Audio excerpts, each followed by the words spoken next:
Hey, good morning, everyone. I'm glad you're here with us. This is the Scott County Fiscal Court business meeting for the 9th day of May 2025. Appreciate you being here. We have a full agenda and would like to start with the Pledge of Allegiance. If you'd join us, it'd be fantastic. Let's pledge.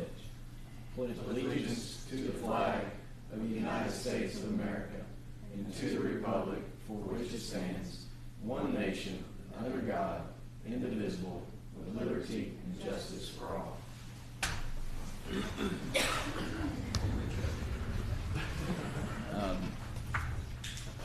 Ms. Hamilton, would you call the roll, please? Mr. Hostetler? Present. Mr. Jones? Here. Mr. Wallace? Mr. Corman? Present. Mr. Ellison? Mr. Pratt? Here. Mr. Livingston? Mr. Culbertson? Here. Judge Kevin? We have a quorum, so we can proceed. The first item on the agenda is the consideration of our minutes from previous meeting. Any questions or comments related to those as presented? Motion to approve. Motion from Kelly Corman, second from Rick Hostetler. Any other questions or comments? All those in favor, please say aye. Aye. Any opposed? Motion passes. I won't vote on that since I wasn't here. Yes, sir. I'll ask Stacy to have that reflected. Number 5, bills and hand checks. Questions or comments as presented? Mr. Ryan Pratt with a motion, second from Mr. Jones. Any other questions or comments? Are we also including that central Kentucky bus? Yes. The one that's handwritten in there? Yes. Any other questions or comments? All those in favor, please say aye. Aye. Any opposed? Motion passes. Sheriff's fees, let the record reflect that Sheriff Jeremy Nettles submitted $84,659.72. County Clerk Rebecca Johnson's office submitted $226,717.24. That's all right. I need to put my glasses on. So that is strictly for the record. Number 7, we have a guest, Candace Whitehouse, Affordable Housing Homelessness Quarterly Report. You're up. That was fast. City Council, I think it was 4 hours in, so wasn't expecting that. Mr. Corman, you're Oh, welcome. I have this for you all. Thank you. I'll pass them. I will make sure you're never 4 hours in. I've gotten comfortable. Yeah, he'll move to adjourn. Just get one, don't we? All right, well, you have my quarterly report in front of you, so you can read through it, but I'm going to hit some highlights. The housing needs assessment that we began with RKG back in April, I know we're all anxiously waiting for that to get wrapped up and have a final report from them. We had planned on, as you all know, doing that on May 1st, but once I saw the most recent document, I felt like it was not exactly what we had asked for. And then also after our last Housing Needs Assessment Committee meeting, we had some concerns from those folks as well, and some from some citizens too. And so we are kind of sitting back down with them and really asking them to fulfill their scope of work. And so working with Summer and Russell on that, and we hope to get a date for a final presentation soon. But I didn't want to present that to you on May 1st when it wasn't what we wanted it to be and what we've worked for it to be. And so hopefully that will be coming soon. After that, we will be, talking about what we want to implement as far as goals and objectives from that document, which is why it's so important to have it done the way we want it to be done. So, Candace, I would request, Yeah. we talked about this,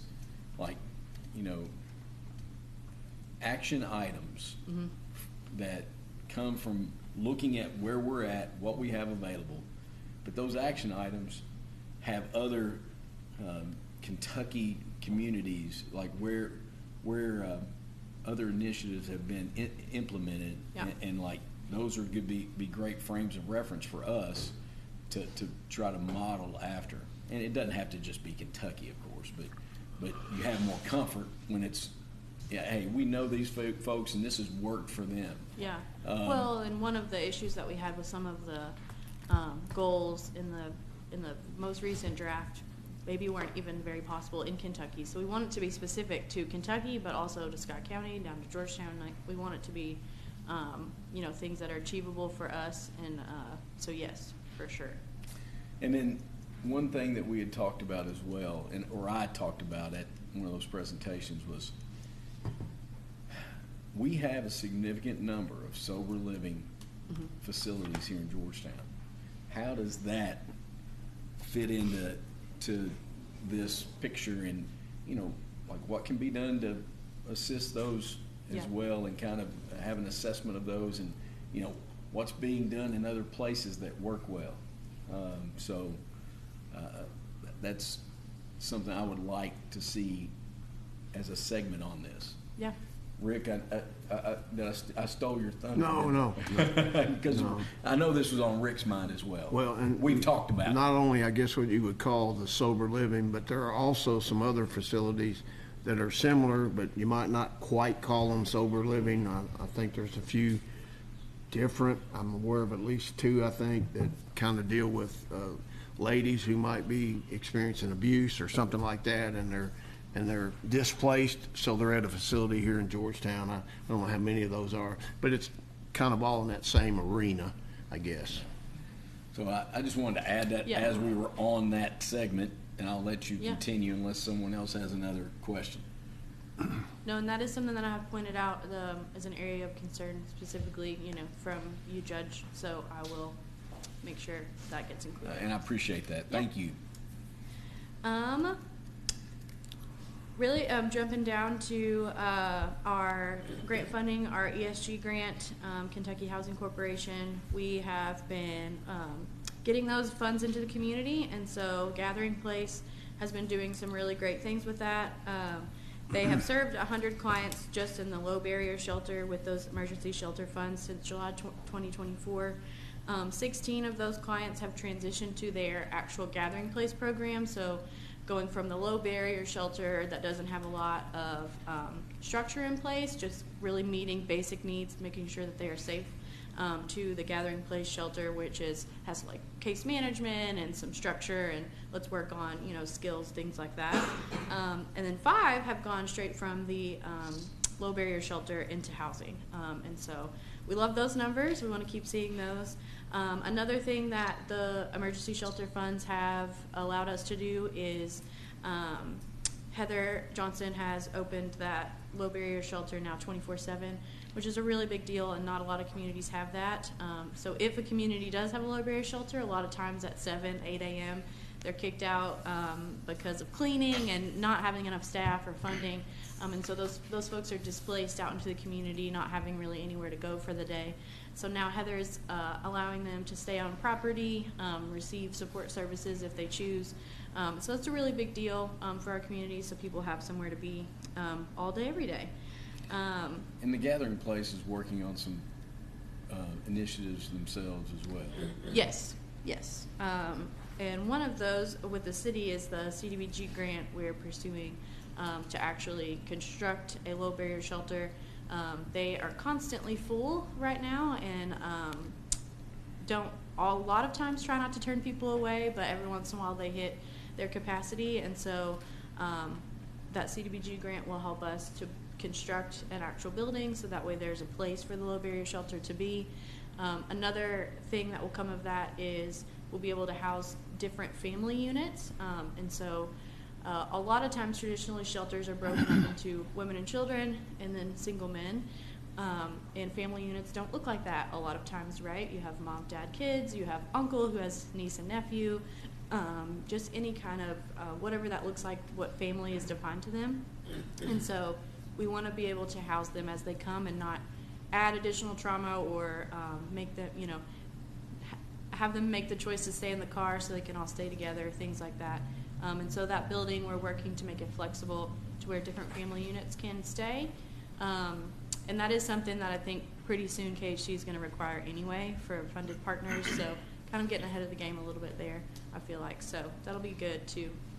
pursue that grant. And Karen Leveren's the grants administrator, is really doing a lot of that work and just helping with that. So, I think that was, and then we have the housing forum coming up. The planning and zoning is putting on. If anybody would like to come to that, I think you should have an invite, or we'll get an invite from Holden about that housing forum on May 14th. So everybody is welcome to come. Is that here? To that. No, it's at the Scott County Library. 5 to 7. And then I was going to ask you to circle back up there to the community engagement. Can you give us just a little bit more? Every third Thursday at 8 a.m. at the Scott County Library Network for Homeless and Housing Solutions. Yeah, so that's a networking group that I have had going on since September of the year that I started. And so every month on that third Thursday, some months that shifts a little, so if you ever want to visit, contact me. But like in July, no one's here on the third Thursday because that is Toyota shutdown week, so we will not meet that Thursday. We'll push it to the next one. But we have a good group coming together of nonprofits, human services, some local government folks attend, a couple of citizens attend, some for-profit businesses are also there. Just discussing how everybody is working towards pretty much a similar goal in the end, but how we can work better together. And then I also bring in an educational speaker every month. So last month, Kentucky Nonprofit Network came in and spoke about what's going on, statewide, and how nonprofits can get involved, or, individuals can get involved in advocacy around policies in the nonprofit human service world. So people that we don't really hear from in our community a lot, try to bring those into those meetings, so that way we can hear from them and get educated and ask questions, things like that. And then, can you remind me the funding at level of the Kentucky Housing ESG grant? What was that funding level at? It was like around 150. It was 150. Yeah. All right.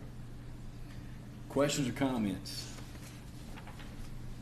Your community engagement with the housing solutions, are there any local developers or builders that attend that are interested? Not regularly, but I mean, people are welcome to come. Just curious. Yeah.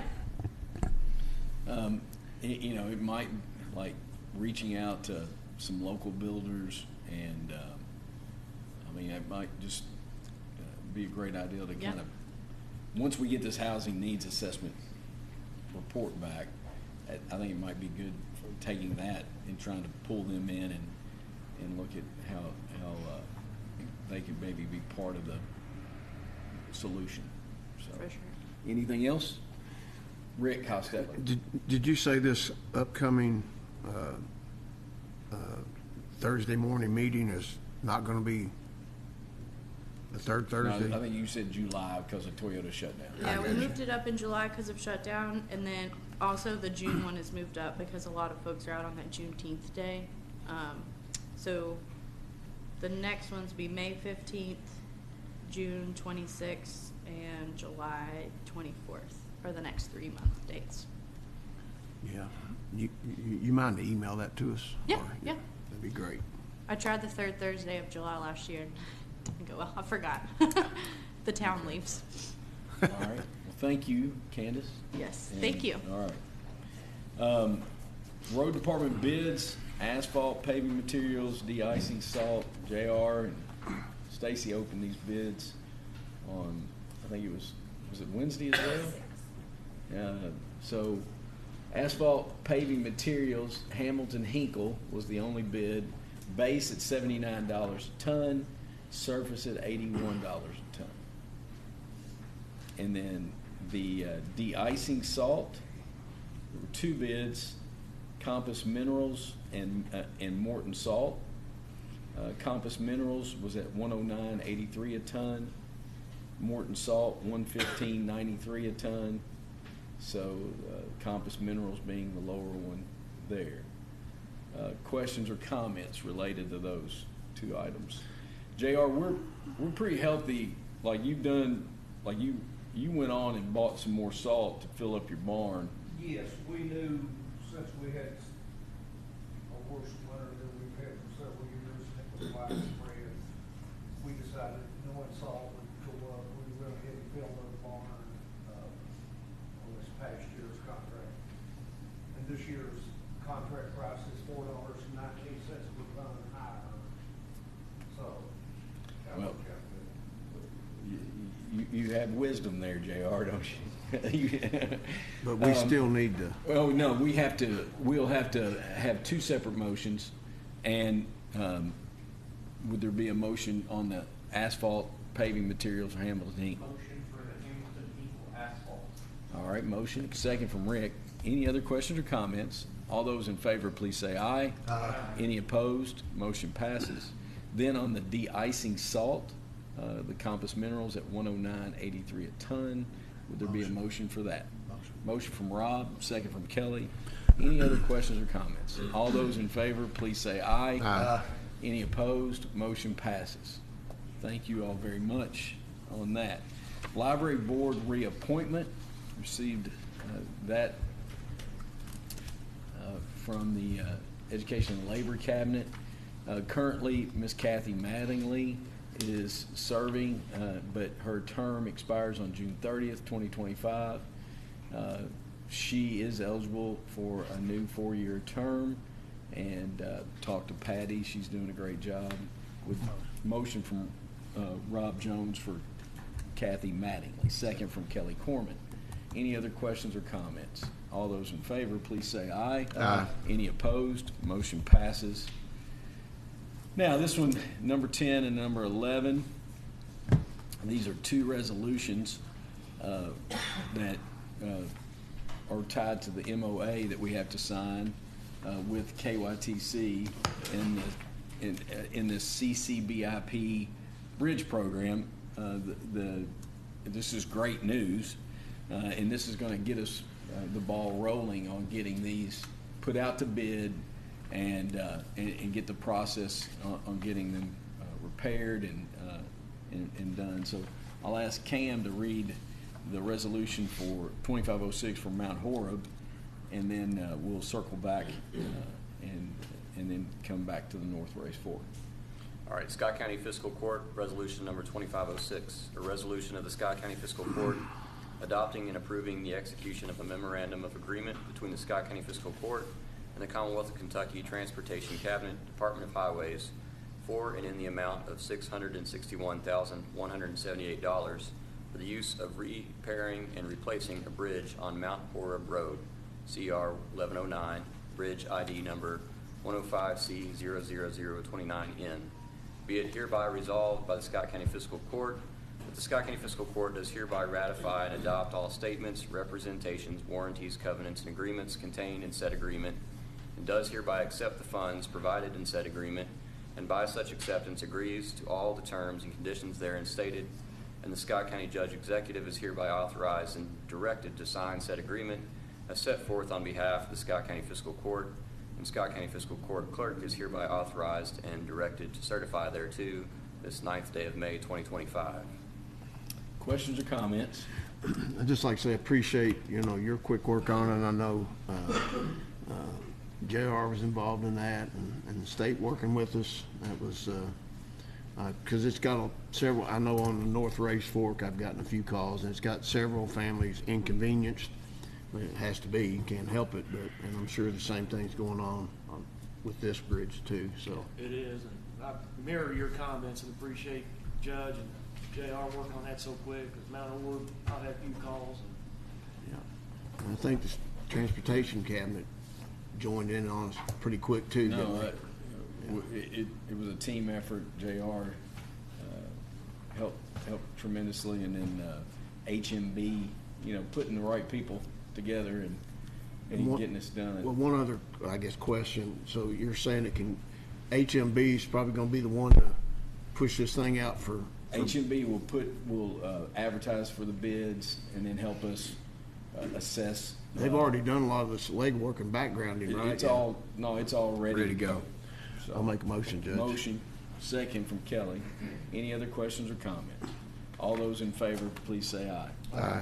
Any opposed? Motion passes. We'll now go to the North Race Fork resolution. All right, Scott County Fiscal Court, Resolution Number 25-07, a resolution of the Scott County Fiscal Court adopting and approving the execution of a memorandum of agreement between the Scott County Fiscal Court and the Commonwealth of Kentucky Transportation Cabinet, Department of Highways, for and in the amount of $307,982 for the use of repairing, replacing a bridge on North Race Fork Road, CR 1023, Bridge ID number 105C00062N.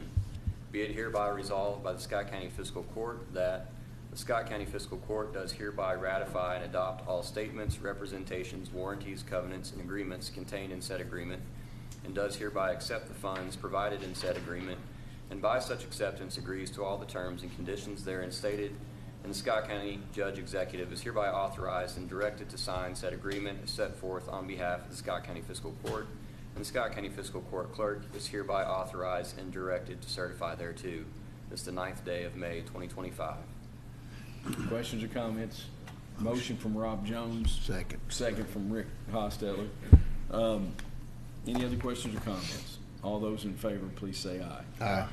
Any opposed? Motion passes. So we've got those two, and we'll get those advertised. It'll go out and then put up on the website as well. Now that turns us to new business, and I'm going to ask Michelle and Stacy as well to help me make sure that, we are looking at a first reading of our budget ordinance for the 22nd. We can't go to the 22nd and make changes, and that ordinance has to be ready to go and in that form. So today I wanted to talk about the fire marshal position that's been discussed. Wanted to talk about the additional patrol deputy that Sheriff Nettles has discussed. We also need, Sheriff Nettles and Jeff and I talked, there's an SRO that I think Sheriff Nettles would like to transition into a patrol. A contract deputy that I'd like to transition into an SRO. Okay, I've got it backwards. Yes. We want to transition. So there's a little bit, there would be an adjustment on cost there as well. So what I'm trying to get at is, and then I've got some other items that I wanted to bring up, and then I'm sure you all have some questions or comments as well. So that's what we need to try to tackle right now. I don't know if John is on the Zoom right now. Chief Ward, are you on the Zoom?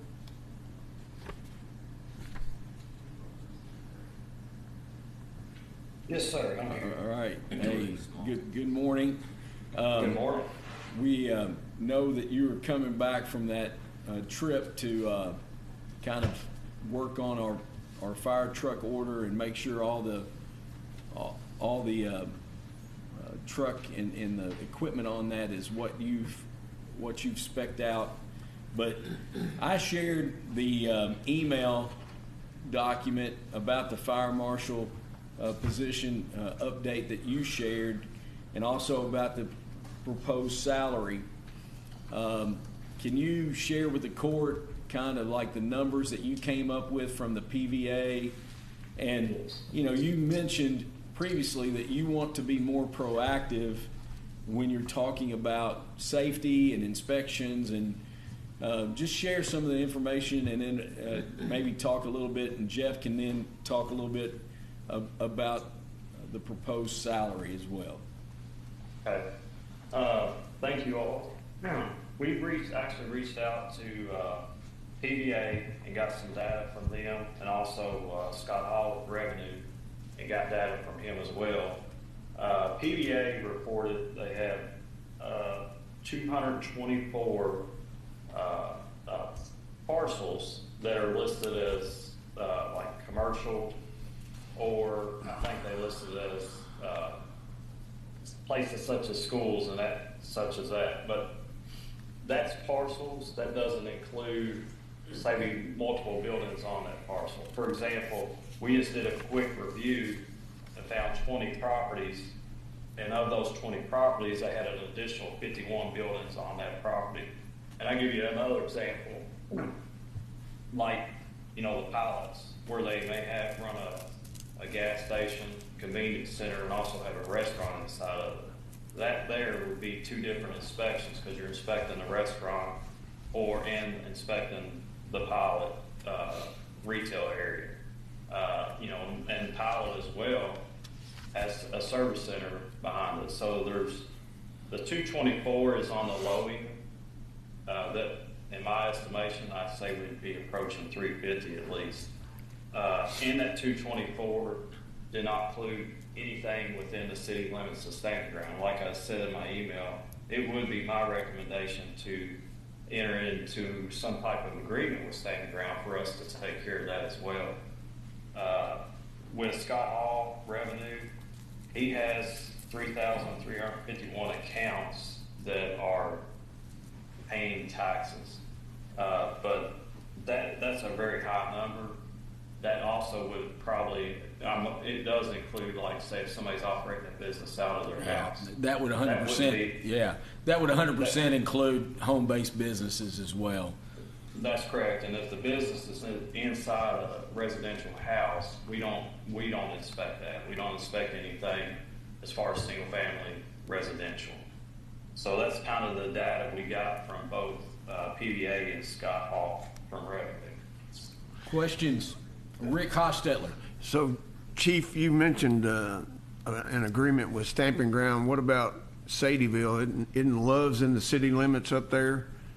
It is, and I'm not for sure. Technically, Sadieville doesn't have a like a dedicated, any kind of fire department inside the city limits. So that number does include stuff in Sadieville. But where it does include it. It does include it. Yes. I got you. Yes. And Stamping Ground, the reason I guess PVA didn't include it is because of, they have Stamping Ground Fire Department there in the city. So then the answer is we wouldn't need an agreement with Sadieville. You've already got that in. That's correct. I got you. I think it would be a good plan to talk with the city government of Sadieville and Sure. let them know. But I would venture to say they would be more than welcome for us to, inspect those buildings inside the city limits of Sadieville. Yeah, I agree. Yeah. Yeah. John. But like I said, for example, Triport Road is a unique place in itself, just like the warehouse that's right across from Hollister. That's a big building, a big warehouse, and is divided up into multiple businesses. So, each of those businesses would be treated as a separate inspection, even though it's one building. And John, the inspection is a big piece of this, but the TRC meetings, what else did you put in on the job description that you shared? Yeah, so like the TRC meetings, and again, yes, they only have a meeting once a month, but the preparation work, that goes in, us to do our homework before we get to those meetings, that's time consuming. This position would also oversee all of our fire investigations within the county. The LEPC meetings, they would be going to those. And one big part of this position too, what we would really like to get started is overseeing our pre-plans for the fire department. And those are basically, when we got it basically now, we have computer software for this. We just don't have anybody dedicated right now to oversee it, get it going. But basically when our crews are responding out to different addresses, and if we have a pre-plan on the building, they know what they're going to, as far as the layout of the building, where the alarm panel may be, any kind of gate codes to get in, any emergency contacts. But that stuff has to be updated on a regular basis because people change, jobs, and you may not have the correct phone number for somebody, at that time. So the pre-plans is a big thing, as far as our members go, responding out to these different businesses. And it would be also, I guess the last thing would be, they would oversee our fire prevention, and that deals with the public outreach stuff and community events, organizing all that. So, it would be a full list of stuff for this position. So other questions anyone has, and then comments and feedback, like we've got to make a decision here, and the 22nd's not that far away. I have a question, and it may be too early to tell, but do you have a guesstimate of how many inspections you think, like, that's a big number of buildings and businesses, and then how do you prioritize that, and how often would you inspect it? But Well, our goal would be to try to hit every place once a year, but, depending on how, and that's what, we talk about, you go out and inspect, but if you find something, then you're going back at a certain date to do a re-inspect to make sure, things got completed. Our goal would be once a year. But as far as priority, our priority is going to be, schools is going to be a priority. Places of occupancy, or, so we would prioritize, that list that we have and basically go from there. Anything else, Kelly? no, I mean, it kind of looks like it could be easily 4 or 5 inspections a day if it's. Oh, yeah. And like I said, you're going to run into some places, especially out there at Triport, you look at the Toyota 2 show and how many buildings they have, and some of those factories out there are pretty massive, and you may not get that done in one day's time, but that's, we don't really know and have, what we can accomplish until we get in there and start doing it. Ryan, and then But Rick. our biggest thing is, we want to be more proactive in this area of our job instead of being reactive what we're doing right now. Okay, thanks, John. Ryan has a question, and then Rick. Yes, sir. My only question would be, do you see this position, would you ever think about writing into the job description that if there's a hole that they could backfill that hole as well? Like if they're, instead of using overtime or not, because I think we're putting them kind of at a captain level, but I don't know. Right. That to me makes it a little bit more palatable. Yeah, if it got down to where, we were in a really bad shape, but I guess the one thing you would have to look at is that, and I don't necessarily have a problem with it, but the downside of it is if you pull them off, from the job as a fire marshal and put them on a truck, and let's just say they're filling in a gap for that 24-hour shift, now they just work 24 hours of their 40-hour week. So then you're going to have to let them off sometime. Does that make sense? Like, because if we pull them off an 8-hour day and put them on a 24-hour day shift because we're very short that day and they're working, well, that's 3 8-hour days that they just worked. Gotcha. Rick. I was looking at, trying to figure out how to ask this question. So, enforcement. If you find a problem in a business, I'm assuming that you're just going to mainly try to make them aware of it and work with them, and maybe give options on how to correct to make it safe. But Yes. I'm just looking at it from I guess the world I live in. When we find out that there's an inspection coming, everybody's going, oh my, because everybody's worried about fines or whatever. We deal with OSHA, we deal with electrical inspections, state building inspections. That's going on my job right now. That's the reason it brought it to my attention. I don't think that's hopefully that's not the design. We're not looking to, but it all depends how it's written up. Right. So I guess that would be coming from Cam as well, how we write this up as far as, I just wondered. Is that a code enforcement issue, John? If they don't comply? No, it goes, it falls under the state fire marshals, what they have Gotcha. as far as that goes. But Rick, That's what I was looking for, Chief, so go ahead, Yeah. sorry.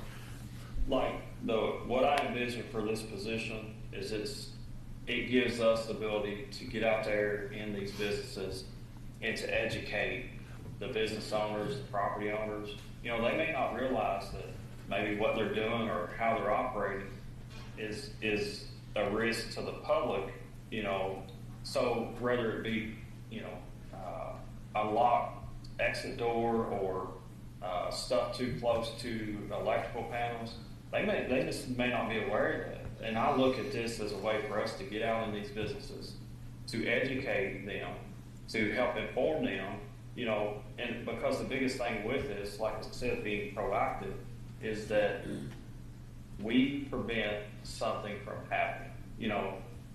And that's what this is all about, and it's to keep the public safe that may be entering into that business, you know, whether it's grocery shopping or whether it's going in there to work. It's to keep them safe as well. Right. But I look at this as working with the property owners. It's not like coming in there trying to drop a hammer down on them, and you know that's not a good way to operate.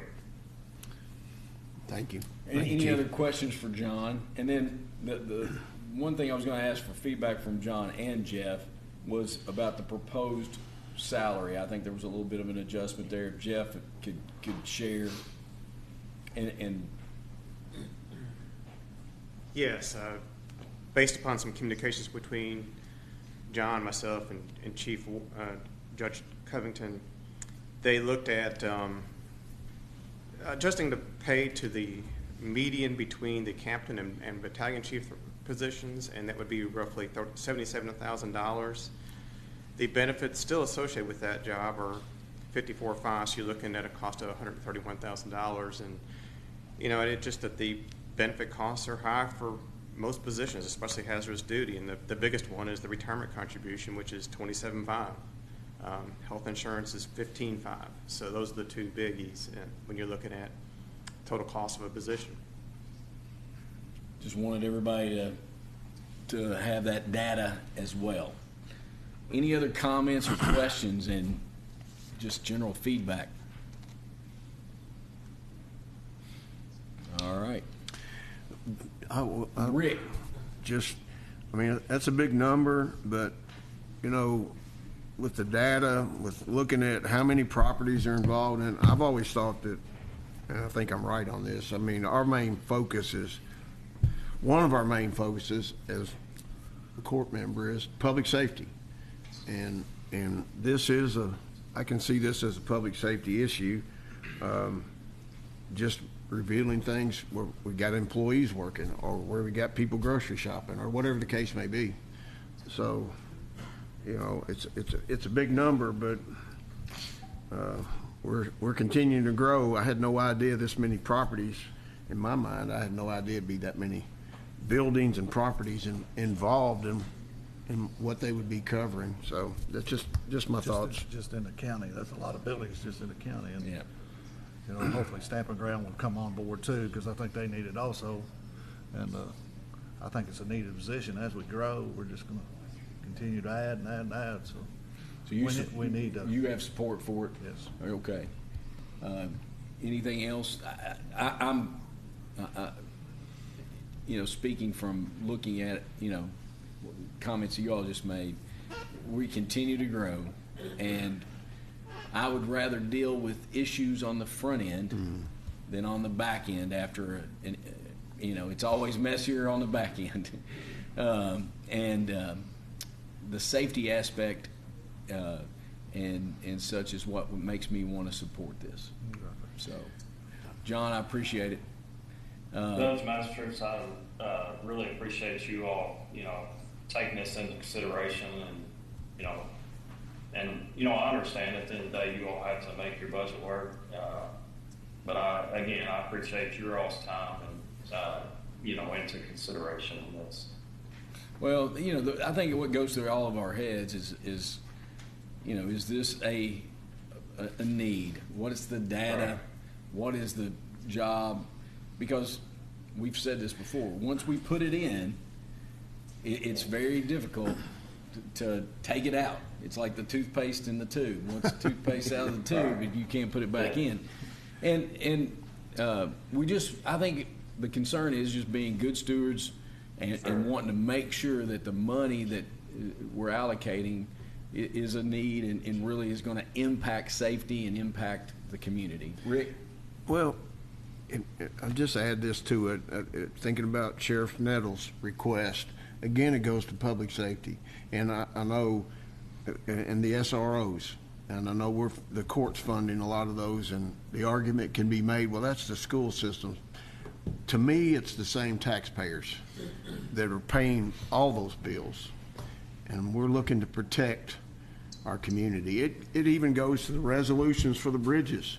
We're tasked, we're to provide the roadways for people to move around for the taxpayers. And so, again, I just think we don't want to deal with it after something tragic has happened, and we could have been doing something on the front end to prevent that. Anyhow, just want to make those comments. Any other comments? John, thank you. And Thank you all. We'll transition over to requests from Sheriff Nettles. Sheriff Nettles, if you want to come up. Sheriff Nettles originally made requests for 2 dedicated patrol deputies for a traffic unit that's their 100% focus. And I think after some feedback and some discussions, and I don't want to speak for Kelly or Dwayne, but it was like, could we try maybe 1 this year and see how it does? Because I think, Kelly, I'll let you speak. That's the number 1 call you get. Yeah, you made a comment last week that's a true statement, that people complain about speeders all the time. And every time I was campaign and still get calls, whether it be in neighborhoods in the county or myself on Crumball and somebody goes by me going 65 miles an hour. Mm-hmm. I'd love to see us pick up the pace and try to get out on the county roads and write some tickets. It's dangerous, and you've made me rethink, like, if we could do that, I would be supporting another patrol person. No, that's our goal. That's our goal. Like I said last week, the complaints that I receive, magistrates call me about complaints that they get from their constituents in their areas, and I've been having the guys focus on those problem areas, but it's just hard with our call volume to take somebody from the call rotation and put them in an area of concern and focus on speed enforcement. And your other deputies that are on duty, they still will do traffic. For sure. But it's this person's, this dude, Primary this deputy's focus. primary focus. Are we talking, though, about now like a net negative? Because didn't you just say earlier he's looking at taking a deputy to an SRO? So if you I was going to transition to that next. He's go ahead, and if you want to address Ryan's question now, go ahead. If you want to bring that up Yeah. now. So I requested, spoke with Jeff last week. I have a deputy that's a retired Kentucky State Police Trooper. He is a full-time deputy on contract with us where the county doesn't contribute to his health or retirement. Which is a big plus for us. He has requested to possibly become an SRO under a contract. His only request was to work the full year, unlike our current contract SROs who are contracted for 185 days. And my request, if we were able to move him to that position, was to allow him to work a full year, but also fill his vacant patrol position with a hire, because losing him from our patrol would leave us 1 down. And it would be hard to fill that position. His original request was for two for a traffic unit, standalone. Since that, you've had this request from the contract deputy to transition to an SRO. Having experienced people is, you want to try to hold on to them, and I respect that. For sure, and someone like this individual, he's a retired trooper, over 20 years of service. Yeah. I think he'd be great for the schools. He really Will would. the school pay? Because right now we So haven't. we would be 100% responsible for him for anything outside of the 185-day contract. Inside the 185-day contract, we're going to split that with the schools, and then we're going to realize half of the reimbursement from the state. What would schools out, and God willing, in Could he two go to traffic? weeks? What's going to happen June, July, August? He would be on patrol. Okay. Just like we have 2 deputies that are full-time deputies now that are not contract. that work full-time throughout the year. And over the summer, they work our summer camps with the kids, and if we don't have anything actively going on revolving around the children of Scott County, they answer calls for service on first shift. But like, in all seriousness, like I was jokingly saying that, but like, could he, you know, if he's going to work full time, like, could his focus be in the summer traffic? For sure. And then you'd have one and a For those portion of months. another. And not only that, you would have to think he could also do that on, so if he's full-time, he wouldn't be like our other contract SROs. He would work during the holiday breaks. Yeah. So those are the times that he could focus on Remind those me, things. and you have one current SRO that is the last one that's not a contract, that's a full-time deputy, that is getting ready to retire. We have two. You have two of those. Deputy Williams, Yeah, Rayshawn but Williams, I was talking about and Deputy one, Ernest. But what I was talking about is one is going to retire, Correct. is my understanding. So, I spoke with him yesterday, yes. so we're going to have this one SRO that's a full-time deputy, that's not a contract deputy. He's retiring, and We could possibly fill that position with a contract. And But- then you have, you know, that position back on the streets, right? We would probably need to refill that position in the schools to keep our numbers, in our school numbers where they are. So Jeff and Jeremy, what is the cost difference on, One of the things because that- this impacts the budget, and it wasn't in the draft, so that's why we're talking about it. Sure. Based upon the note I sent to Jeremy earlier this week, the cost, you got two costs. The first cost, just to be clear, is you have the person who's a contract deputy moving into an SRO position, but then they're also going to work during the summer, so there's some additional cost for those summer hours, and I guess maybe the holiday time too, which I didn't factor in. But the cost, so there's a cost of that, and then if Jeremy cannot backfill the current contract deputy, his current contract deputy position within the contract worker, he'll have to pay benefits. So the cost of those two elements is approximately $56,000. But our total goal is to fill it with an SRO with a contract. Is that your goal? Well, no, wait, we're talking about I'm talking about backfilling, Mabry's. maybe, I'm following. Backfilling Yeah. his patrol Backfilling position his would be position. difficult. Yes. The difficulties that we have filling these SRO positions is finding the people that But qualify backfilling a patrol deputy with a contract would be difficult. is difficult. Yes. Yes. So you're gonna go from not paying benefits to paying benefits. Correct. Yes. Correct. So the cost of Dennis working during the summer and backfilling his position with a person who may be on benefits will cost us $56,000. More. Yes. And you don't have anybody in the queue. I mean, you're going to have to advertise this position. Is that correct? The contract or the The backfill of I actually Dennis. do have an individual that a lateral that is interested in coming here. That would not Would not be a contract. be a contract. Well, I'm not going to, like, you're the sheriff, you pick your deputies, but Yeah. we have to operate within this budget. Understand, And you want the most qualified and best available. We all agree on that. But what you're saying is, so we're looking at the big picture. If we weren't adding an additional traffic unit, we'd be adding, per your request, we'd be adding $56,000 to your line item for salaries and benefits. Correct. That's the easiest way to explain it. Now, on top of that, Sheriff Nettles is requesting 2 traffic unit, but I think you would, if we just said 1, we could navigate 1, and then this gentleman do traffic when he's not in the summertime. And Correct. So I think we're really addressing the traffic issue, but also helping Jeremy keep experienced people. And fill the 3 SRO spots that are going to come available beginning of next Yeah. year. Fill in one of those. So we're talking about the Qualified cost of 1 additional deputy plus $56,000. And the cost of the additional deputy, I just used it's hard to say who you'll get, What level is? but I just said, well, let's just assume it's a person who's coming in at the market median pay.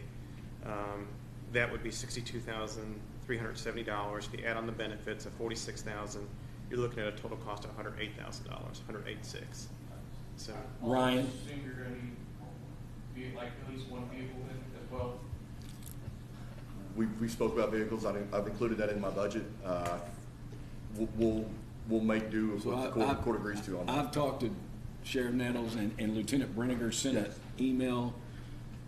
4 Explorers is what we have on the table, and if we funded 4, he could navigate with 4. Those things are just a significant haul, you know. And then we the 4 patrol vehicles that would be replaced by the Explorers would go to SROs and down the chain. So I support the 56,000, and I support another dedicated traffic patrol deputy. Any other comments from anybody? He can make a salary writing tickets. Y'all have any other comment? You shouldn't have said that. No, I would support that, and I think it's. I appreciate the sheriff being. I know he's looking to try to meet his total need, but with the one deputy, if that's what the court decides to do, dedicated to traffic, and we take a year and we see what happens, right, and see how that, because I'm sure you can track everything. Oh, yeah. So. But I really think about what we're talking about doing, the gentleman, when he's not at a school, he also doing traffic in the county. Right. Then we're really, I think we're getting some good traction. In all reality, it'd be almost probably 5 months out of the year that individual could also be working traffic. Yeah. And once you understand that they'll be solely doing traffic, not solely, but that's their job. Yes, Okay. I have individuals now that have asked for a traffic unit for quite some time, and that's what they enjoy doing. Okay. And Thank you, once- Sheriff. Anything Once you else, start Rob? writing those tickets, people slow down when they start seeing that car. They're gonna slow down, so. For sure. That's where to be Yeah, at. and I'll reiterate, like, I I like support warnings. Yeah, especially, But I agree with you. especially that Like, little black Toyota. You spell that Corman, C-O-R-M-A-N. All right, thanks, Sheriff. All right, Jeff, we talked about the sick leave buyback policy at our work session, and there was a request, what it would look like if we dropped it to 40 days, I think. What's the number of individuals that would then be qualified as compared to 60? And then what's the additional cost associated with that? And this is all estimates. And it is estimates. Right now, if we kept it at the 60 days, which is what I recommended, it would be 38 people would be eligible right now. If we dropped it to 40, 11 more people would be eligible, so now you go into 49. At 60, it would be $25,000. At 40, it'd probably be somewhere in the neighborhood of 32. But once again, those are just estimates. We don't know who's going to take advantage of it. Some people who are in Tier 1 or Tier 2 retirement may not want to sell back their sick time, so it reduce it a little bit, but that's the numbers you have. Comments, questions from you all related to that?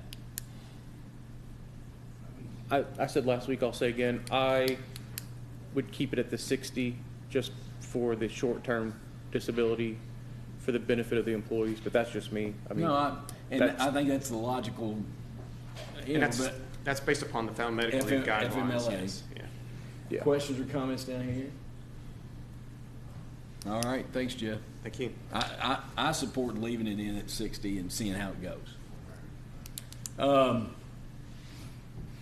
Tennis court, land and water grant. Drew is here. Drew, come on up. This is like, I would rather go to the dentist now. I would like four Like, explorers. we feel like we're being good stewards of tax dollars by pursuing all this grant funding, and I think we've done a great job.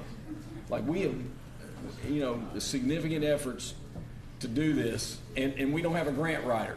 I mean, we just do it. But Drew and I talked earlier this week. We received notification from the Bluegrass Area Development District, and they're just helping us. Right. But DLG is telling them that, hey, we need you to submit this on behalf of Scott County. That has to go to the National Park Service, an additional document. the National Park Service will not get back to us for 12 to 18 months. So like we put 250,000 in the, or 300,000 in the budget. I think it was, where's Michelle at? I don't have it right in front of me. But we have that money in the budget to take the 250 from the land and water, and then the additional dollars to fix the tennis courts and the lighting at Brooking Park for the tennis courts. Well, it's not reality. It's not going to happen next year. So do we leave that in the budget? I think is what I said in my email to you all. The one thing that Drew talked about, and I don't know if we have it in the capital, but in my opinion, we need to put or make sure we have a couple $100,000 as a placeholder once we get our plan together about what's our capital plan, what are we going to do in the next 3 years, and I hope that it is a joint collaborative effort, however it looks, but looking at needed projects for our community, and then in the 27-28 budget, or really no, yeah, the next year's budget, we fund those capital construction piece of it. But it would make sense to have planning and engineer or architecture money in the budget to help us navigate a plan. And I think you get public feedback on this as well, on the pieces of it. But I wanted your all's feedback, and then I also wanted your feedback about the seed money for architecture services for whatever we decide. And I think that would be something, set a goal as we formulate a plan sometime this early fall. So comments and questions, these are good intentions. We can't leave the 250,000. We can't walk away from that. We just got to kind of push pause. I mean, 250,000 is 250,000. I would leave it in there because we could always readjust it later, couldn't we? Yeah, we can leave it in there. And just, do you want to? My question is, do you want to just leave it in as Brooking Park, or do you want to rename it as Capital Projects Professional Services for Parks? Probably easier to work with it that way, wouldn't it? Yeah. Why wouldn't, so we won't know for 12 to 18, so a year to a year and a half, even if they'll approve it. How long have you been waiting on the Ed Davis? Over 2 years. So like that, I mean, that's my point. Why wouldn't we take that money that we already have set aside for that part? I mean, we have that list you gave us. I mean, we could fix everything on the parks list and more. Yeah, I'll answer that in a few ways, I guess, Ryan. It's going to get approved. I mean, it's just a process. I don't know a better way to explain it other than a pain in the backside, I guess, for how long you have to wait to get the money. But like Judge said, $250K is hard to walk away from. But all they're making sure is your paperwork's in order, like deeds to your property, that there's no power lines overhead, like all these things. They cross all the T's and dot all the I's. So, I mean, pretty much it goes through the state approval first and then goes on to the National Park Service. And we've gotten state approval. Yeah. It's just the process. But we had, like, I felt like we needed to talk about this because we've got it in the budget, and I also see this need that I don't think I actually have in the budget for professional services, architectural services, helping us just get that plan put together. So, going back to kind of what Ryan's saying, or maybe, I don't know how he's thinking on this, but that 250,000, if we knock off some of this stuff in advance, I mean, Ryan, are you proposing like to maybe look at another project to look at? Yeah, I'm saying if we have that 250,000 that's just sitting there, let's use that on needed projects now, and then in a year to 2 years for Ed Davis, however long, for the next budget, we could look at putting that 250,000 back in once it's approved. But I hate just sitting on 250,000 that could improve parks today for something we don't know if it'll be 2 years, 3 years from now. We're just going to sit on the money for it. Just doesn't make sense to me when we have issues. And that's why I brought this to us. And if you all want to leave that money in there, to be used on a possible project. But, you know, like what Drew has presented are like the big ticket capital projects that I hope would be a collaborative effort with our partners at the city. And that's what we've talked about, but we haven't nailed it down. So I think we need to have some further discussions, decide what we want to nail down, and then bring it to you all for your consideration. So I think what you're saying is, and correct me if I'm wrong, leave that money in there, but do we also need to add another couple $100,000 for professional services and design and planning that would be collaborative with the city to get this, whatever we decide on, going? Because that's a significant piece of expense. And you kind of have the big three projects, if you still have that handout or not. The wagon wheel, softball, baseball, youth fields. The number one on you is the Brooking Park. The playground. But that, in my mind, if we're going to spend that kind of money, we need public feedback. We need, some surveys and some maybe polls. Yeah, I agree. Yeah. And present options and then go look at some other places and not just have a run-of-the-mill, truly what you're talking about is a flagship place for the community. So I would support 100% leaving the 250 or whatever we put in for the Brooking tennis courts, just leaving it there and calling it capital. It's because it's in capital now. We just put a little note on it. But leaving it there for potential capital project and then putting an additional monies in for planning. Could we use it? 100%. I mean, if you look year over year, like you talked about, in the next 2 years, there's stuff in those upper sections that we could definitely take care of at Brooklyn Park and get those out of the way. So. But we've put in the budget. That would have to be submitted as an interlocal with the city. What's that? We can't just spend the extra $250,000 on parks without city paying. No, we would have to have that in a plan, and it would be a joint, whatever we did, it would be a joint effort. But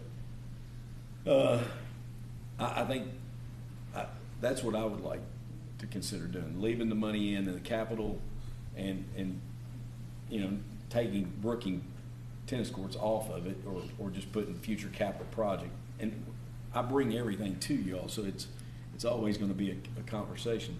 But then putting some additional funds in for planning and professional services, like $200,000. Y'all support that? Well, maybe I've misunderstood, and it sounds like I have. So the grant application, we're putting the money in now. We had it in now. Right. It's in but the it's draft. ours in now, and hoping to get this grant to pay that back. Or am I looking at that wrong? You're looking at it wrong because it's a match. 400. It's a. It's not a reimbursable. The lights and the paving and all the work. It's a $550,000 project to do the surface at the tennis courts and the lighting. That $250 was the grant money, and I think, Michelle, I don't have it right in front of me, but did we put $350 in for the tennis court capital line? Yes, I'm pretty sure that it's $350 in there. So we could really, because we could leave that $350 in there and put another $100 in and just call it capital planning and projects for future, and just leave it there, and then it's there, and then we bring it back once we talk with the city and try to nail down what they and us want to collaboratively plan. Are you all good with that? So 350's in there and add 100. Yeah. Okay. Yeah, I'm good with that. Yeah. All right. Ryan, you good with that? Yeah, I just want to start moving on something. Yeah, me I too. don't wanna wait 18 months for it. No, and please know that's why I brought it to you. Please know. So, next, planning and zoning. We had talked about there's a request for 4 positions, and I have met and the city's met. I think what I'm going to talk to Holden later today or Monday about possibly 3 of the 4. If he could work through that, I'll give you more information on that. I just wanted you to know that I dug a little bit more. That would be an engineering, planning position, and then the other position was a community. I can't forget the exact title, but I want to talk to him about how it would impact the workload if it was 2 planners and an engineer. That's what I want to, and you maybe know more than I do about that. So, but I'll share more information about that. The next thing I wanted to talk about was PDR funding. You know, we don't have it in the budget right now in the draft. We've talked about it. I support some level of funding. I shared an email earlier that was trying to explain.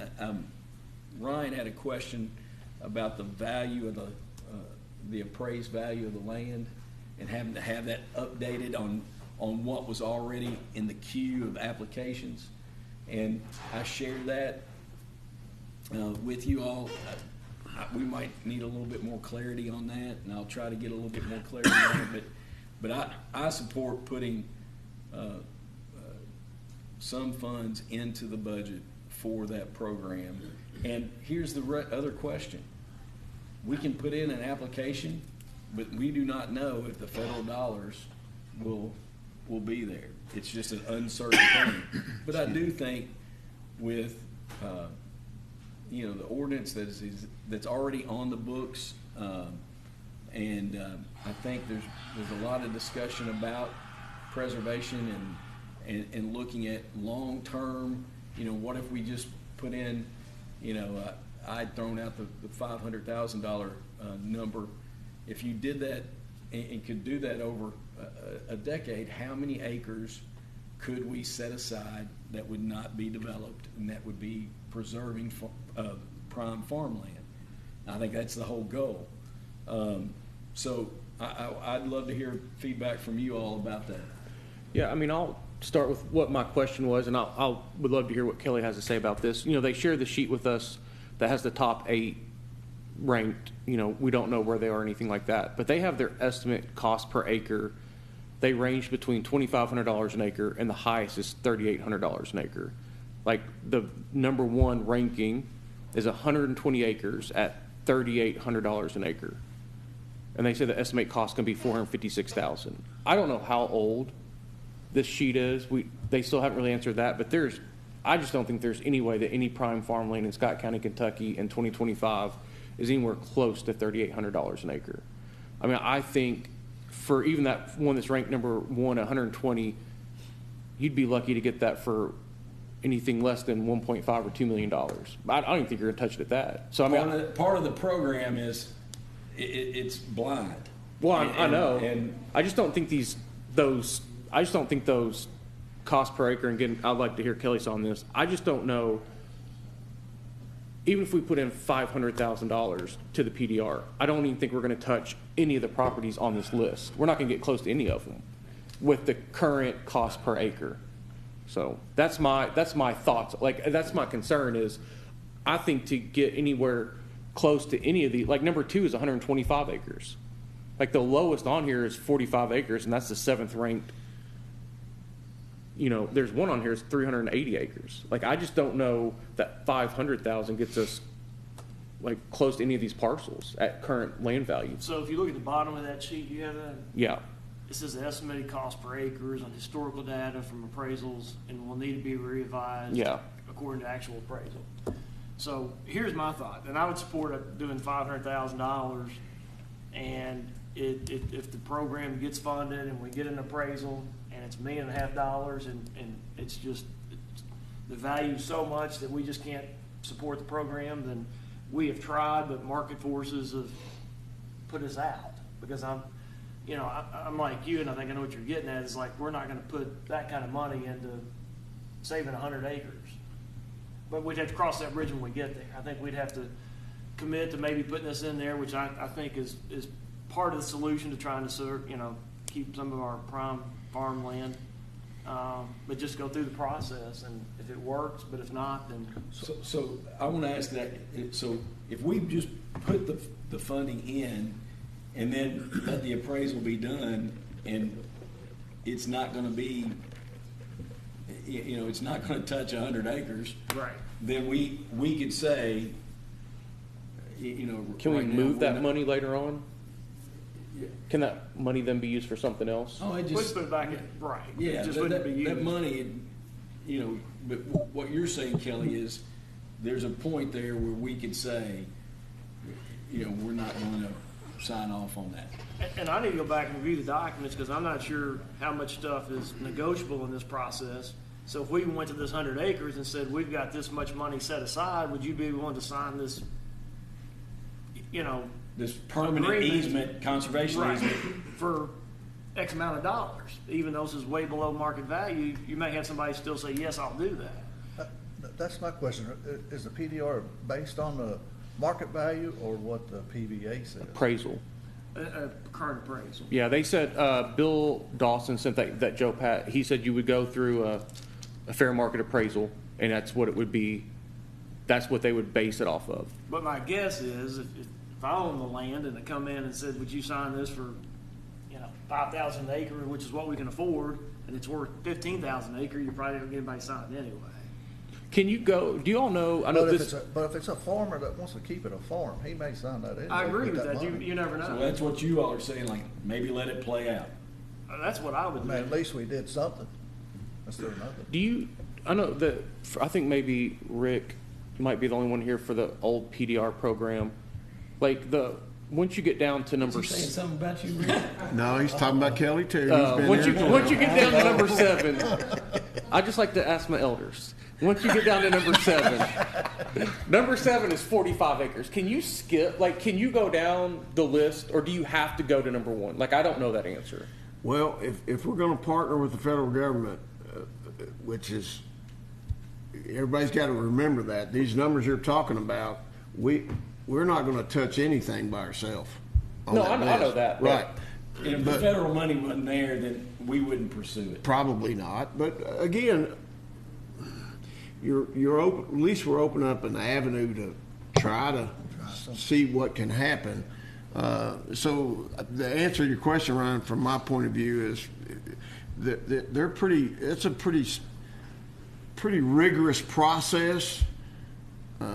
Bill Dawson and those folks are very familiar with it, and they know how to go through it, but the federal government's a part of it, for their part. That's where the process comes from. And we're just 50-50 players. That's the way to dumb it down, that's what we are, if we go that route. Now, if we're going to wing it on our own, we can have our own. I guess we could set up our own guidelines, but I don't think we want to go down that path. But And I want to be clear, I'm for it. I'm for saving our prime farmlands. I'm just worried at the current cost per acre of Blaine and Scott County that $500,000 can get us like 12 acres. I'm being, No, I don't think the court would agree to that, right? Like, yeah, we're not gonna spend that money for 10 or 12 acres. But if 500,000 got you 225 acres, Right. yeah. then that's a different story. So I think the question that needs to happen is, does the court, once those appraisals come back, and do we have the ability to say yay or nay before sending it on to the federal government? That'd be a question. yeah, that'd be a question for Bill Dawson about how that. But if we don't put the funds in the budget, then it's not, it can't. We can't move forward with it. So I'm not this old, so I wasn't there when the ordinance was, but I wasn't here, I should say. But we're not committing the money to the Right. program But until we get more information. I think when they originally came up with the PDR ordinance, they put that all together, and we had that discussion with them in the workshop. I think, for lack of a better term, this is my term only, I think the court at that time put like $1 million kind of a seed deal, and here we go, it's in the budget. and then they started through the process. I believe's how that worked. I wasn't on the For some court. reason, I thought the number was 2 million, but then they backed it off. That could have been, but I believe in that. In my first year on the court, when they came to a piece of property that had started under the old court, but it didn't make it through the process. But when they got approval, the new court at the time, which I was on, Kelly was on, we had to vote to spend X dollars. I don't remember what the numbers were, but the federal government had done their part, and so it was at the end of the process, and the court voted, not unanimously, but the court voted to approve that, and they did that, and the county PDR'd that property. I don't remember which one it was or anything. But my point is that when they explained that program, the first time I ever heard about it was sitting here in 2015, I think. And so I believe they said it was $1 million. That's on the paperwork. It's somewhere in what we've seen. They committed $1 million. And then we added to that, or the court did, in 2015 to PDR another property. I don't remember, I don't remember how many acres and how much money, which added to that $1 million something total. A little over $1 million, if my memory's right, has been spent from the county side of it. And the same number, more or less, has been matched by the federal government for the 6 or 8 properties that have been PDR'd. So, moving forward, putting into a draft, something for you all to consider on the 22nd at a first reading, do you want to see PDR money in there? And then be able to navigate these questions. I do. All right. All right. No, I'll get that question answered this week. When we did some value engineering on the sheriff's office project, a generator was a victim of that value engineering. But I really think we need a backup generator in that building. That building is, if we had a disaster, that building could probably become like the hub. I mean, Mike's back there shaking his head, yes. It's right there located, and it's got that basement. We have, what are they called, Rick and Ian? The Storm shelter. Well, we have a storm shelter there, but the backup that provides 2 hours. USB, or UPS. UPS, uninterrupted power supply for 2 hours. Mm-hmm. But the backup generator would be a 24-hour diesel, and 500 kilowatts is what I've been told is what we need. I would like to put money in the budget for once we get separated and get in, then we look at installing a backup generator ourselves with a contractor. And I've already looked through the Sourcewell process, and from what I can gather, just the generator itself, 500K diesel, is around 190 through that Sourcewell. So we would have to pay, additional for the concrete pad, and then the installation with electrical, and then some design with an electrical engineer. Rick? So you and I talked just briefly, but I wanted to have this conversation with everybody and with Ian. I think you said that you've already talked to. I talked to Shrott Wilson, and that would be what is needed, and that'd be for the whole building. So that generator would be for the whole building, which I personally would recommend, especially since we've got the storm shelter there, which that's what, a foot of concrete and. It meets FEMA 500, so like 250 mile an hour. Right. Hurricane tornado. Heaven forbid we ever have anything like that, but it's possible. And it could become a command control center. Heaven forbid we need that, but it would be, if we're going to do it, it should be a whole building generator. And so, I have a question. Ryan. I'm not trying to stir up any bad stuff, but since it's still under construction, is there anything we can do now to prepare the electrical? Like, are they still in there doing electrical work? Is there anything we can do now to help save costs on the back end since there's people in there doing electrical work still? Brandon, it's really wrapping up. So. And the other piece of it is you'd have an external transfer switch, right? You would go to an automated transfer switch. It'd be in with the switch gear somewhere, but it's wrapped up to the point that we've got finished ceilings in and things. There's really no prep work other than if we decided to run conduit, but it's not going to change the amount of work. And we would be using a contractor that we want to really get done with the project and move on. And they get a premium markup where if you bid on your own, We're going to you're only avoid getting that 20. markup. Yeah, I'm with you.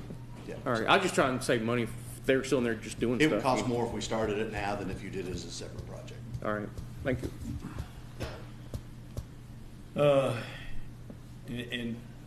Then I did want to mention Dwayne and I both. Dwayne, we went separately, but I think Dwayne actually met with Coroner Mark Sutton over there at the coroner's office. And Dwayne, I want to make sure we have $25,000 in that budget line item for the coroner's building repairs and maintenance, because the decking needs to be replaced. Dwayne and I both agreed, and Mark, of course, made the recommendation. But in the back, we have these two big openings that have to be, in my opinion, concrete blocked up and then put a steel frame in the door and then paint it. So Dwayne feels strongly that $25,000 will cover that. I just want to make sure we put that in there as well. What other questions does anybody have that we want to add to this conversation, and any of our department heads, constitutional officers, or anybody here wants to add to that piece? All right. That said, then number 13 is executive session KRS 61810 that is for potential litigation. Would there be a motion to go into executive session? Oh, Chris. Just before we move into that, we'll be brief. Good morning, Judge Magistrates. We've got a couple of announcements that we'd like to share with the court. I think it's always good when we get these opportunities to show you the fruits of your labor. So I brought a couple of folks with me that are going to talk about those. First, we have Madeline Williams. She was instrumental in us getting this award, so I wanted her to share what that's all about. Hello, I'm Maddie Williams. I'm the Pediatric Emergency Care Coordinator for our agency. We just wanted to announce that we've been awarded an EMS Pediatric Recognition Program. This is our 7th year obtaining this award. It's a voluntary award that we participate in. This program honors EMS agencies who have met established criteria beyond the regulatory requirements and are designed to improve the agency's capabilities to deliver care to pediatric patients. Again, this is our 7th year getting it, so we're just happy to announce that. Well, thank you for your all's hard work, and you don't have to run away. But no, thank you for your hard work and what you all do, and the training that goes into all that. We know how much you all do, and I hope from our actions that you all know how much we support you from the commitment for the new station and the training areas. So we appreciate it very much. Yes, absolutely. Thank you. And I've mentioned a few times over the past couple of months about the whole blood program that we are getting ready to do, and I'm going to let Lexi Bowman, she's our public information officer, will share a little bit about that, and then I want to share with each of you the press release from Kentucky Blood Center, so if you want to share that on your social medias. Hey guys, I'm Lexi. I'm Public Information Officer. I'm also an EMT. So on Wednesday, May 7th, we had the privilege of being a part of the Kentucky Center's PR event in Lexington.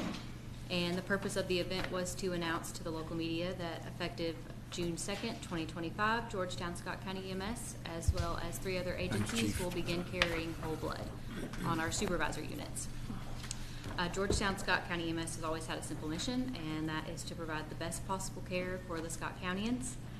By partnering with UK Healthcare and the Kentucky Blood Center, we are taking that huge step in that mission. And this advancement is more than just a medical tool. It reflects our commitment to innovation and growth and to meeting the evolving needs of those that we serve day in and day out. We understand without your generosity and support, we wouldn't be able to do what we do, and as well as we do it. Thank you for your continued support. We are proud of where we're heading and even prouder of the team that's making it happen. Thank you, guys. Questions or comments? Thank Yeah. you all so much. And I know that's going to save people's lives. And Absolutely. make a big difference on, so that, I see Ryan Pratt down there who's heavily involved in emergency medical care. And I think it makes a big difference. Thank you all. It does, thank you. So June 2nd. Excuse me. So with that said, I got one other, I'd sent you all an email, when she said Kentucky Blood Center, I'd sent you all an email about a request on behalf of the Kentucky Blood Center and all the blood drives that are done. Bill Parker made a request for $3,000 that would go to support incentives and gift cards for individuals donating blood. And Bill feels like Bill is a one-man wrecking machine on blood drives, and it makes a big difference in our community. It does. Like 1,200 units or something like that. 1,028. 1,028. So, I mean, it's a big thing, and it's a labor of love of his, and it's a $3,000 request that's not in the budget that came, just this week. Feedback on that from you all? I'd like to see it added Yeah, to the I do budget. too. All right. Do we add that for this current fiscal year? No. And Okay. yes. Should we add that in the Yes. social service Yes. list? So we'll add that in for consideration of in total draft. Now, back to, I didn't have a motion to go into executive session, but would there be a motion to? Rick? Second. Second from Rob. All those in favor, please say aye. Aye. Aye. And then Ian, would you all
Let me see the logo.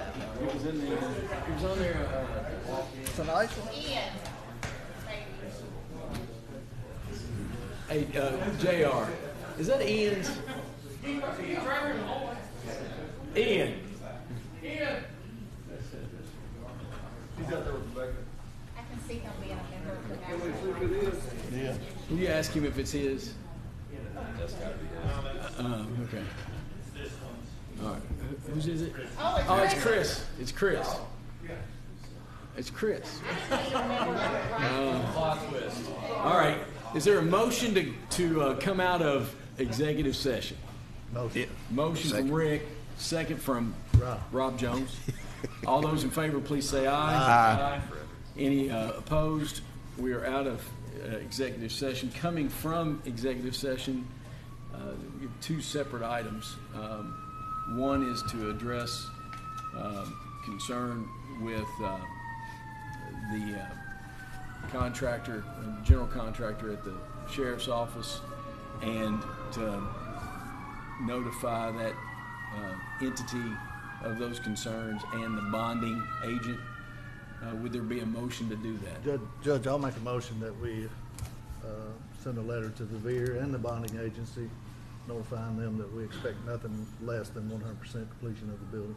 Okay, there's a motion. Is there a second? Second from Ryan Pratt. Any other questions or comments? All those in favor, please say aye. Aye. Any opposed? Motion passes. Will you send me a sentence or two? Yeah, I can sum that up, no problem. And then the next item is regarding authorization, giving CAM authorization to notify our EMS billing agent that we intend to terminate our agreement in 90 days, and then separately to advertise a bid for a new billing agent for the EMS agency.